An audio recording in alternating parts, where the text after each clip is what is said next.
questions as well. If you have not got yourself in line yet, there are 2 Q&A mics right there. Feel free to get in line now. Cannot guarantee we are going to get through all of the Q&A because we have a lot to talk about. Yes, if you are asking a question, we ask you to ask our guests only one question. If you have the one question for both of them, great, but it has to be the same question, please. Someone get through as many as possible. No personal requests.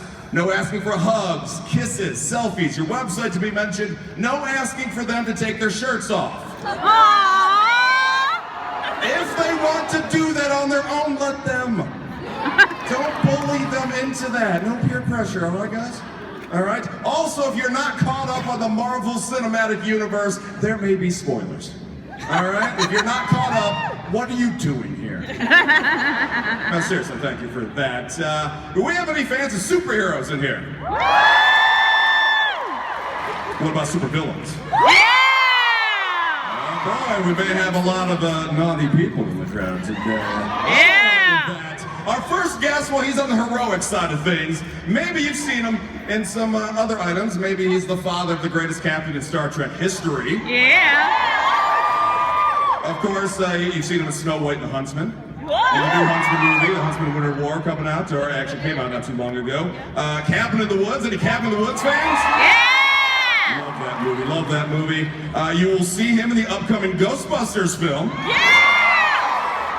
And of course, you know him as the God of Thunder. You know him as Thor. Ladies and gentlemen, let's hear for the one and only Chris Hemsworth. And there he is. Hello, Hemsy. Those arms, oh my God. Hello. Hey. No. Get in line if you're going to ask him to take off his shirt. Come on. And our guest, he's on the flip side of things, of course. You've seen him in Midnight in Paris. Maybe you've watched AMC's The Night Manager. You may know him as the God of Mischief. His brother is on screen. You know him as Loki. Ladies and gentlemen, the one and only Tom Hiddleston!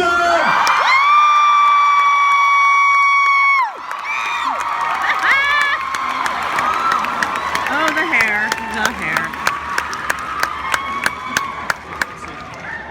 That jacket is blue. This is a good-looking panel. I know, right? How are you doing, everybody? Hi! First and foremost, how are you gentlemen doing today? Yeah, very well, thank you. Wonderful. Very Great good to be here in Philly. Yeah. Excellent. Let's get right to it. We have a lot of fan Q&A. We'll get the spotlights on in a moment here. You guys both all over the internet right now. Oh, God. We'll start with you, Chris, where you're once again melting hearts with an Instagram post just a couple days ago that your wife took you on an airplane asleep, holding your children asleep with a bag of chips right there. That's good parenting. That's how you put them to sleep, a bag of chips. That's true. That's true. At the same time, though, you make all of us guys look bad because that is just, it's hard to compete with that. There was just so much adorableness in that picture. Oh, thank you, mate. We'd had a big holiday traveling around Australia, and the kids were as exhausted as anyone. So it wasn't my parenting; it was the lack of energy they had. And you were pretty exhausted too yourself. I've come, all the way from Australia, and had stopped in LA for a night, and now here. But no, it's great, hanging out with all the fans and the people who keep us employed, and all the sort of love and appreciation. It's just awesome. So thank you, everybody. We love you! And thank you for taking time out of your busy schedules to be here. I know Philadelphia appreciates it. And of course, Mr. Hiddleston, you are in the rumor mill right now. Woo! I was just reading today, within the next few days, they're going to announce what you could just go ahead and announce right now, that you're the next 007.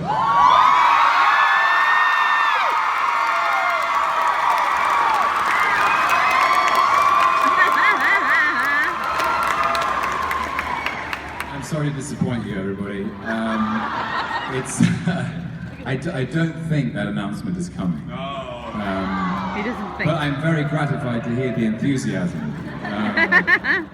There's not much I can say that I haven't already said, but I know your guess is as good as mine, to be honest. So maybe you can confirm the title of the next one, 007 Ragnarok. right, it's going to be a very large ensemble, the clash of the two. Oh, that'd be great. That'd be great. Well, continued luck, potentially, if that does or doesn't happen. If not, I think we'll be okay if you stick around the Marvel Universe for a while. Yes. You'll be all right with that. I suppose we should say that you probably can't give us too much info about Thor Ragnarok. So we can shoot down a lot of these questions. What can you say? Like, why should we be excited for the upcoming movie? Because Man, we're in it it. is a lot of fun. I think tonally, you know, a big shift in a great way than anything we've seen before. Taika Waititi, the director, if you know any of his work, is it's just incredible sort of comedic talent. A lot of heart in everything he does. But you know, it's a very different Thor. It's a different Loki. I think we go off into a whole nother world that we haven't experienced before. Dude, get out of the way. It's fun, you know. But that's me skirting around the issue because I can't say too much. Can't say too much, absolutely. All right, well, let's go to some fan Q&A here. We'll start with this side. And young lady, what's your question? Hi, I'm Jasmine. My question is actually just for Tom. Sorry, Chris. My throat hurts, so go ahead. I work with a Shakespeare company in Delaware, so I'm a huge fan of a lot of your stage work, and I was wondering if you could only play ever, for the rest of your life, one character from one of Shakespeare's plays, who would it be and why? Hamlet. These are big questions. Don't break him. For a Saturday afternoon. I mean, they're all so great. They're all great. I don't know. If you could play one, Chris, which should you play? Thor? Thor. Yeah. Thor is not One of my Shakespeare. favourite love Shakespearean plays. It is an underrated Shakespeare play. The Tragedy of Thor, Prince of Asgard. I wouldn't mind a stab at it one day myself, actually. Probably, I would love to play. Oh God. Whatever I say, you're gonna hold me to. Yes, we are. I don't know. There are some great ones. I'm gonna give you three, which isn't allowed, but I have a microphone. You don't. So shut up. Juliet. Juliet, definitely. Yeah. Juliet. Will you be my Romeo? Chris? Sure. Yeah. And in that moment, we created a monster. Oh, that was already there, honey. Probably. Nothing but love up on this stage. For you too. Benedict and Much Ado, thank you for the shout out. So Benedict and Much Ado, when I'm old and grey, if I make it that far, King Lear. And maybe the Danish prince. We'll have to wait and see. You'd be great at as any of them. Thank you so much. Including Juliet. Winter Soldier? Since this panel is called Brotherly Love, do you consider yourself brothers, or do you have any brotherly stories to tell? Well, I was made an honorary Hemsworth a couple of years ago, which was a big day for me. You know, it was a huge moment. It was like Mowgli being accepted by the wolves. You know? I had to bring up Jungle Book. It's a bit like the Jungle Book at my house.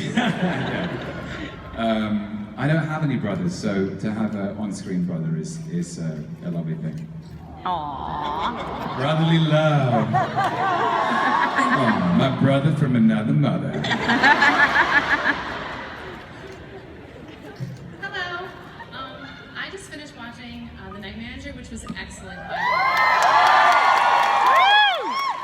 So my question for both of you is, do you prefer playing the superhero characters or your run-of-the-mill average Joe characters? I don't know if he counts as average Joe. Have you played any run-of-the-mill average Joe? Does this guy look like a run-of-the-mill average Joe? Jesus. He's putting run-of-the-mill average Joes out of business. I personally, my greatest sort of source of pride is that I've been allowed to play so many different characters. To play different people in different contexts, some of them supervillains with daddy issues. So many. some, or to play someone like Pine, who I found is so incredibly romantic and courageous. He's such a brave, deeply brave character. It's all part of my joy at exploring the human condition. So I like them all. I'd like to play a villain, not that he's average Joe, but I think there's, often playing the hero, you're restricted into, there's a certain sort of expectation and set of rules. He has to be good, he has to do the right thing and so on. And I feel like that's why, I love villains on screen often more than the hero, due to the sort of lack of boundaries they have and the sort of exploration they can embark on. So yeah, it'd be nice, just for something different too. Thank you very much. Hi, I'm from China, and I've been loving you two for years. And my question is, in the first part of Thor 2, in the prison, Thor easily saw through Loki's illusion. And so, do you think, it's for both of you, do you think there is a possibility that in the end of Thor 2, Thor actually knew that it was Loki planning all in, but he didn't figure it out, and why? That's a really good question. Good question. I'd love to say yes to give Thor more intelligence, but I don't think he did.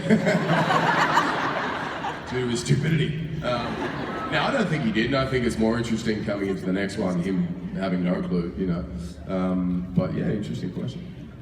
I mean, Loki does a very good impersonation of Odin, I think. Yes, he does. He really goes, he almost goes to the lengths that you've gone. Like, he gets the costume and the eye patch and the beard. Manages to get Anthony Hopkins to come and do it for a day. Anthony Hopkins, that's good interpretation, but yeah. That's his sort of mastery of illusions, I think. And what's exciting about Ragnarok is that it kind of, there's some questions that need answering, shall we say. Maybe you'll find out. Thank you. So we all know that Loki is a puny guy. We all know that you're a fantastic dancer. You're marvelous moves, fantastic, they're great. However, when it comes to night manager and your future role as James Bond, do you think you can see yourself dancing to save the woman, to do the heroic things? Oh, it's Darth Trump. Dude, Yeah. can I just, what He's Donald Trump. Darth Trump! They call Darth him Trump! Darth Trump. He can't handle You're a huge inspiration for the Marvel Universe. it. A huge inspiration. Great. I don't know about these guys, but I didn't hear a single thing you said. No, you can't be president.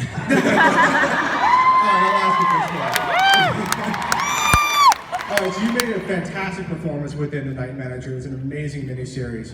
However, with the rumors of you going through potentially being 007 and your proclivity to dance on stage, can we imagine some kind of extravagant dance scene as 007 for the first time? I would. Dance, boy.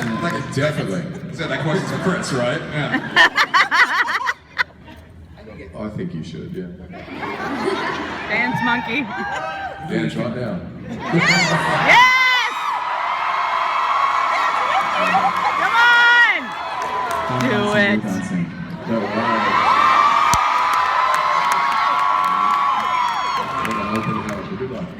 It could be. I wonder if he's ever danced before. He must have done, right? I went to Eton, of course he did. He slowed down. Does he slow? Well, some people know more than I do. Slow dances. Tango. Yeah. Pierce Brosnan dances in the Thomas Crown Affair. Yep. And I guess that maybe. I'll pitch it for you. All right? So with thanks to the Donald. Darth Trump. Hi. Go and build a wall somewhere, dude.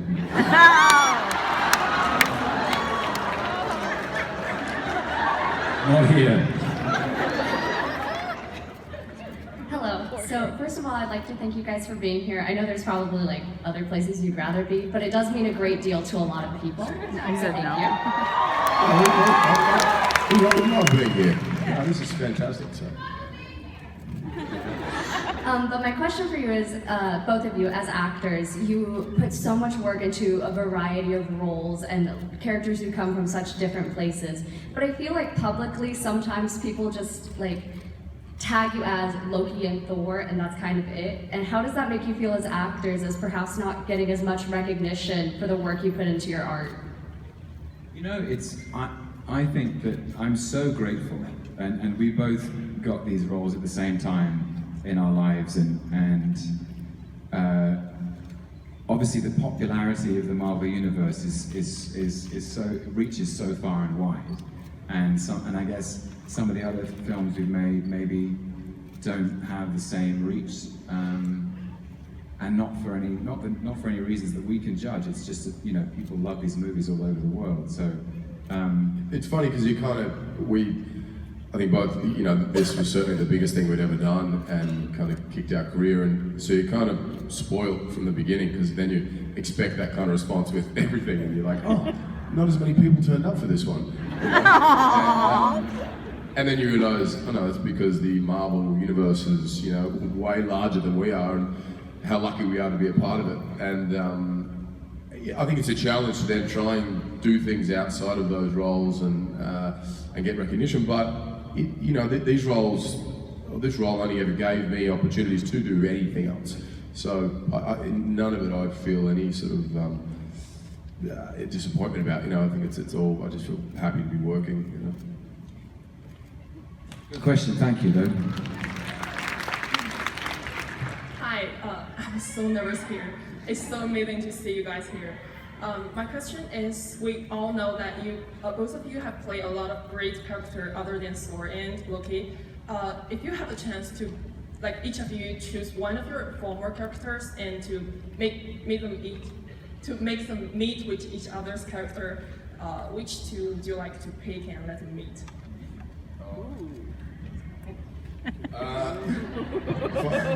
I'd probably choose James Hunt from Rush. That was, Me too. It was just a character I love playing and love the film. But as far as would he get along with whoever you choose, I don't know. What? Freddie? But quite interesting. Like, it'd be Oakley. quite interesting to have like a meet-up between Jonathan Pine and James Hunt, wouldn't it? That'd be fun. Jonathan, the night manager. Yeah. We don't get that in Australia. It takes a long time to get there because the seas are rough and the boats are very slow. Sorry, Chris, you don't have to make excuses. I've got 3 kids, so I don't want anything. Pirate Ferry. Or they could be like, oh God, I don't know. What do you think? What would be the most interesting SmackDown? How about Kirk from Star Trek? Or the guy, what's the good character's name in Ghostbusters? Kevin. Kevin. And Oakley. Kevin meets the Great Escaper from the Muppets. There you go. Thank you. Hi, thanks for being here. I guess, Tom, this is a question for you. I feel like the longer that you have one villain in a story kind of as a serial, there's a risk for them to become one-dimensional. So how are you going to approach Loki the 4th time around now to continue to bring out his depth? It's a great question. I have to say, I haven't said, I'm so excited about playing him again. I haven't played him, I really haven't played him properly since like the end of 2012. I know Dark World came out in 2013, but the last time I put the suit on was in 2012, if you exclude San Diego Comic-Con. We don't exclude it! I don't know if you include that or not, but thank you. My wife still loves you. So what I'm interested in really is how his attitudes have changed. While Thor was away with his bodies fighting a computer.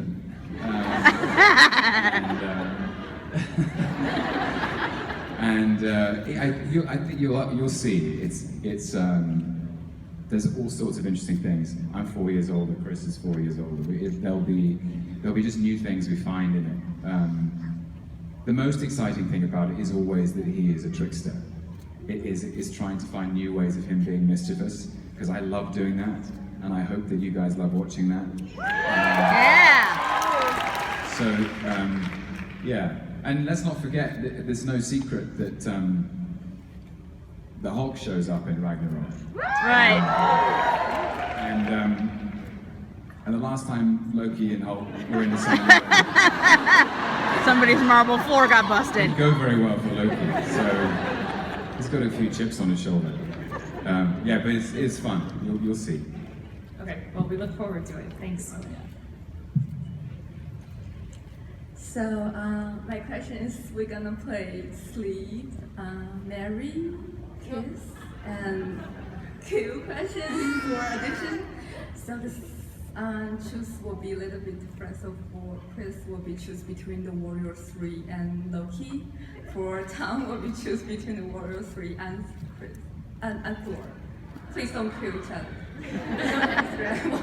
Like the game, like who would you marry, who would you be friends with, who would you kill, that type of game. I'm pretty sure it's not who would you be friends with. Yeah, I'm pretty sure.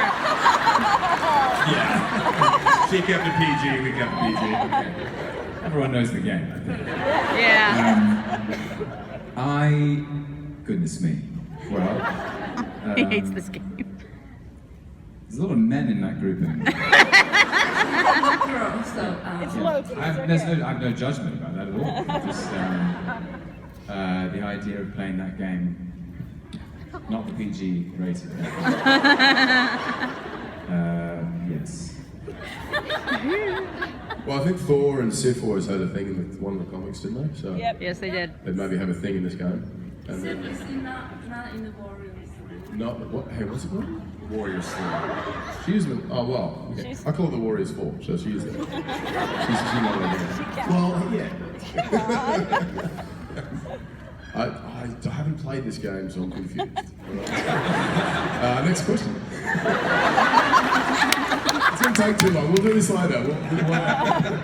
You try. I'm trying. Like the effort. Hi guys, thank you for being here. So we just had Captain America Civil War, which was incredible, and the Avengers had a bit of a family tiff, to put it mildly.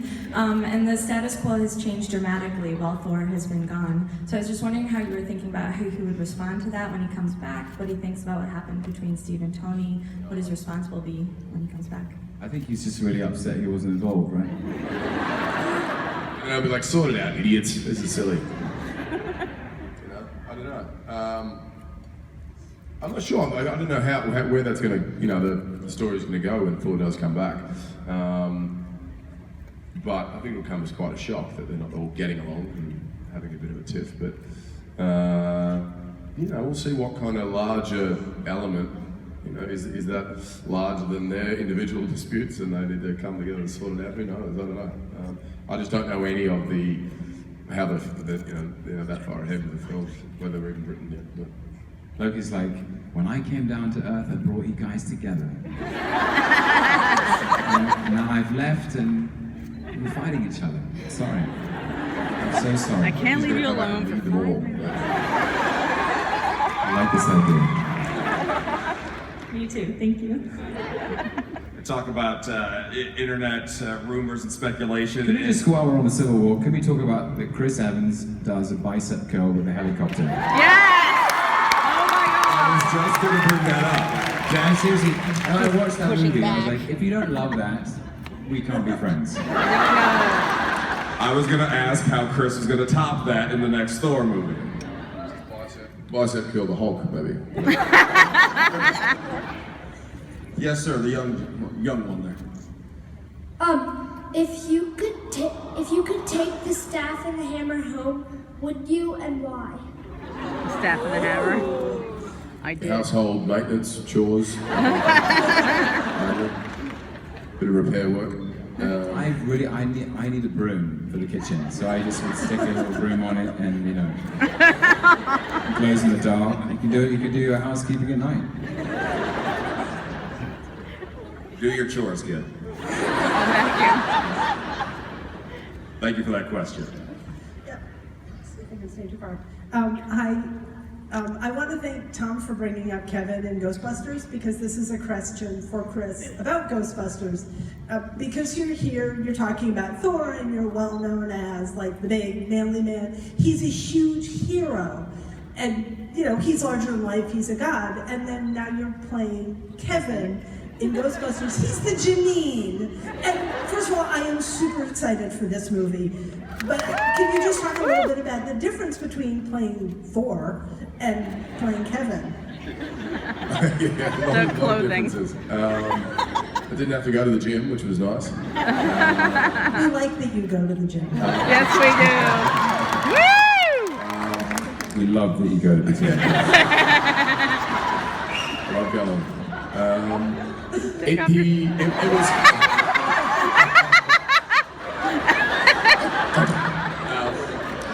Everything's a lot different, you know.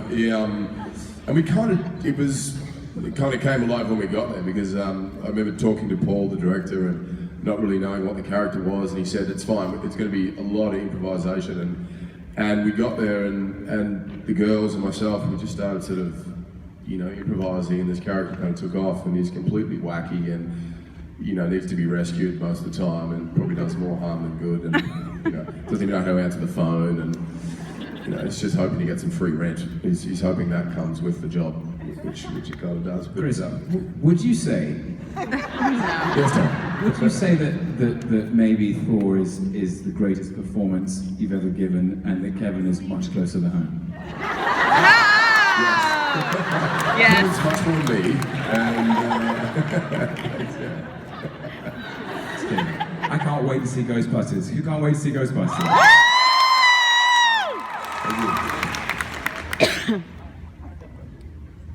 So when you guys first met, did you get along like right away, or did it take some time? They got along right away. We got along.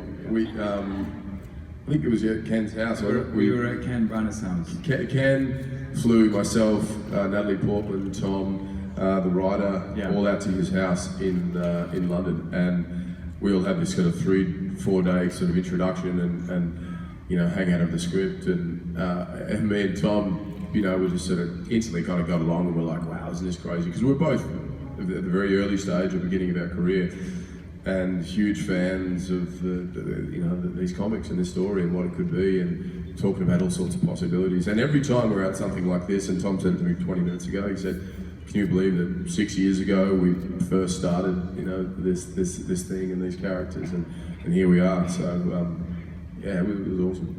I walked into Ken Branagh's office, and I had the response that many of you have when you see Chris for the first time, which is, Jesus Christ. Huge. And then actually Natalie arrived, and we went off, and Jesus Christ. Yeah. Jesus Christ. And then we were dispatched to go and train together, and we went for a run, and you lifted some logs, I think. But it was really cool. It was just the coolest thing. And somehow we both felt like we had the best luck, and that it was going to be this great adventure. And in that moment, we were completely bonded by it. And it has been the most incredible adventure, the whole thing. We're very lucky. Thank you. Thank you. Hi. I just wanted to say I love you guys, not only as Thor and Loki, but in The Heart of the Sea and in Coriolanus. I love those movies. Yay. But I wanted to ask, what has Loki been up to since we last seen him, and what is a day in the life as King Loki? Well, the trains run on time for once. Streets are clean. Taxes are low. But essentially, the people are sad. Dictatorship. Strangely, new posters everywhere. of Loki's face. I can't explain. Honestly, I couldn't tell you. I could tell you, but I'm not going to. You'll get to see it though. Because you'll get to see in November 2017. Yeah. Thank you. Hey, how you guys doing? In Avengers 1, when Hulk is throwing around Loki, how did you do that scene? Did that hurt? It hurt my pride, most of all, my dignity and my self-esteem. It was a very, very funny day at work because it was just me in the room.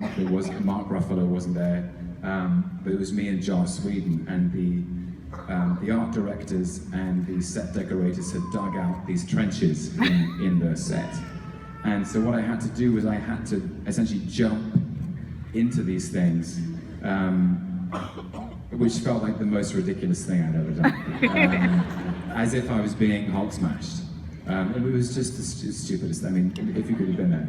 Joss Whedon couldn't keep a straight face. I couldn't keep a straight face. Yeah, so we kept ourselves entertained. But I'm glad the scene worked out. Yeah. So. When you know a scene like that's coming up, do you like try to sneak out of the set so you can watch him ridiculously jump from hole to hole? Just putting fart machines in each trench or something. No, I was happy to have the day off. It was you got this one, Tom, and you got it. Can't fault you there. Awesome. So first, I just want to say, Chris, I'm really excited for Ghostbusters. Both you guys, I love you, like everything you guys have done. But Tom, I know you said you're possibly up for like 007 or something. So if you were to get that role, or even just a role that's similar to it, would you want Chris to play some sort of villain? And if so, what kind of villain do you think it would be? Like something to take over the world like Loki, or more subtle, just kind of destroy you personally?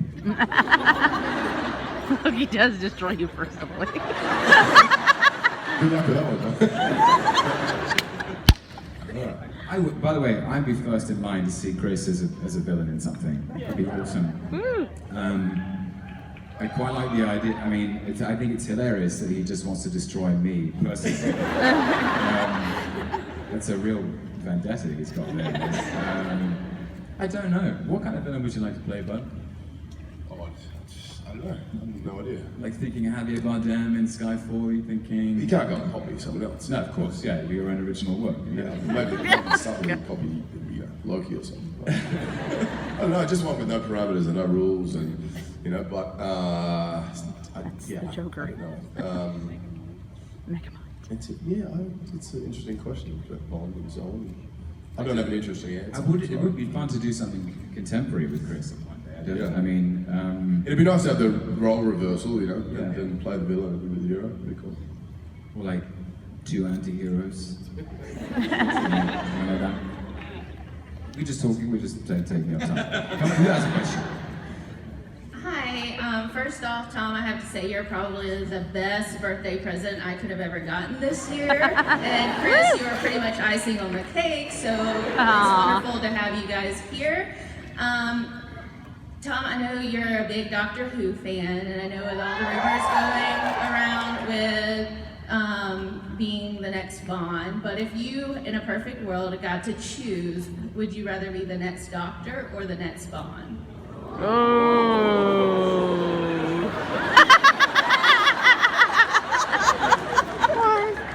Everyone tweet this response.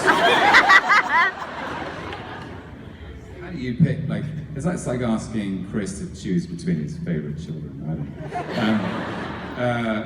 What do you think? Doctor Who! I personally say Doctor, but I would run with anything, so I'm biased. Honestly, I couldn't possibly say, because I don't know that I will ever be either of them. But they're both great characters, obviously. So, big fan. All right, thank you. Thank you. Hi, Chris and Tom. I'm Sophie.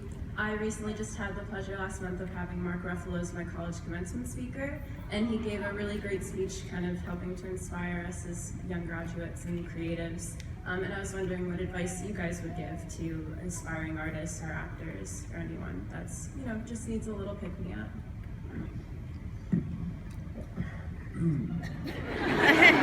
Advice is always tricky, isn't it?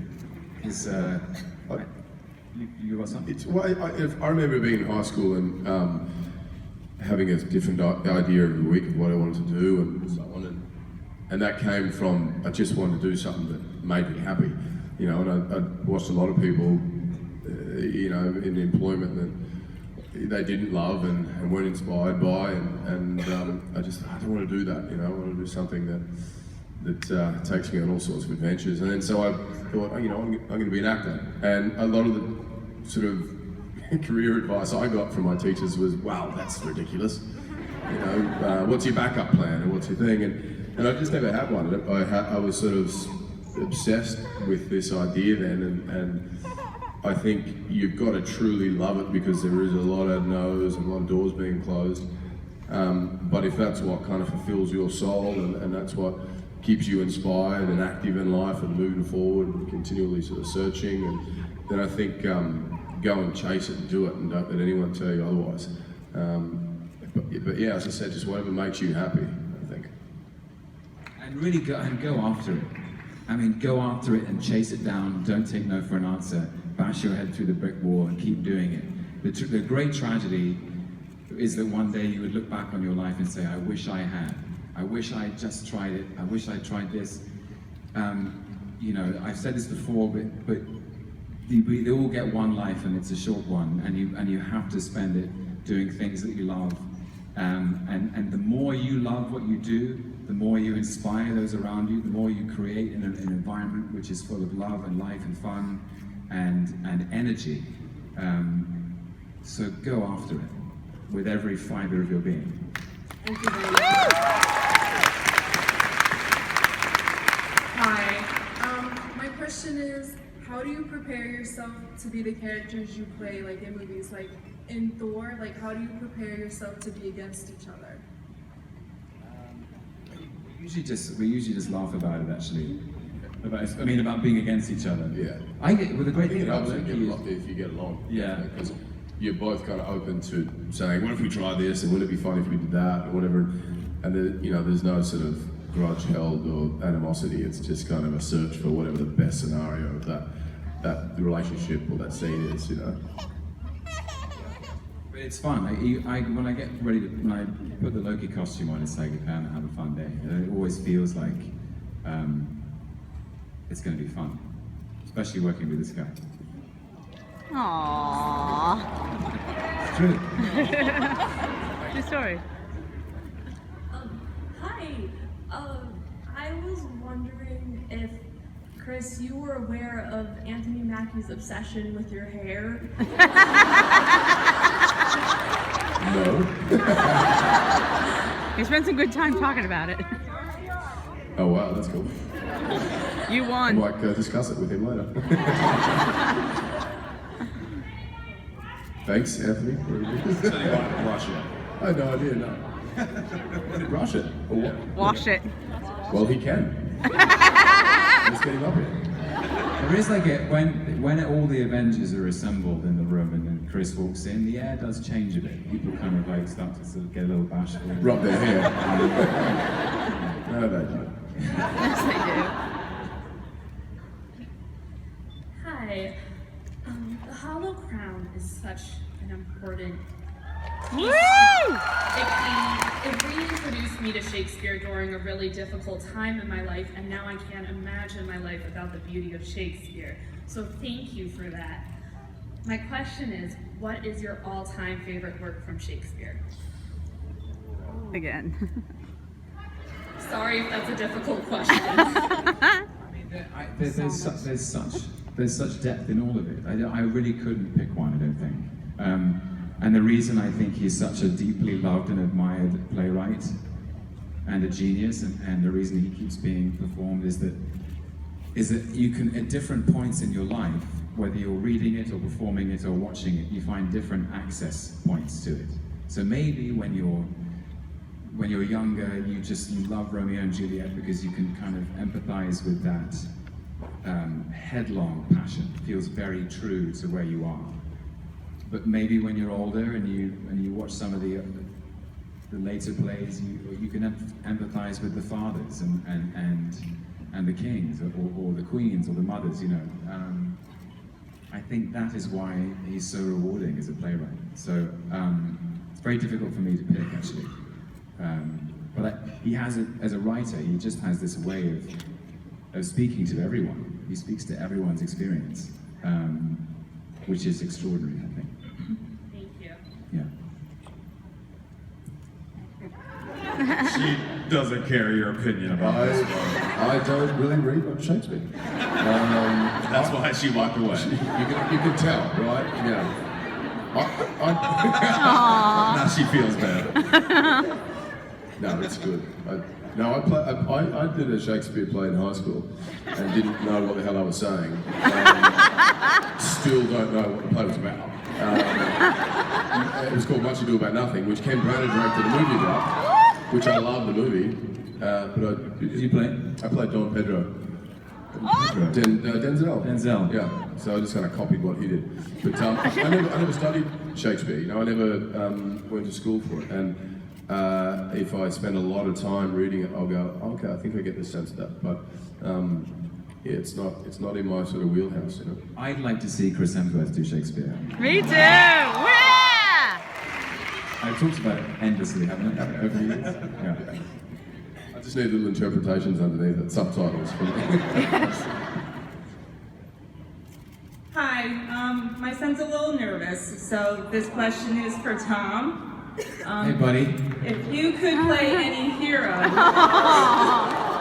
who would you play? If I could play any hero? Yes.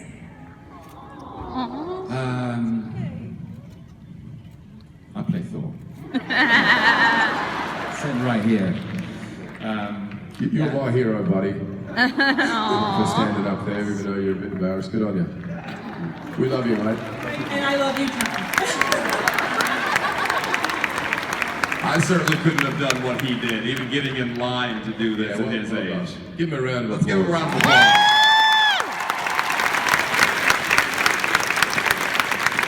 And actually, on that note, we're out of time already. We need to get you guys back to the floor. Thank you again sincerely for coming out. Busy schedules. Philadelphia, for Chris Hemsworth and Tom Evans.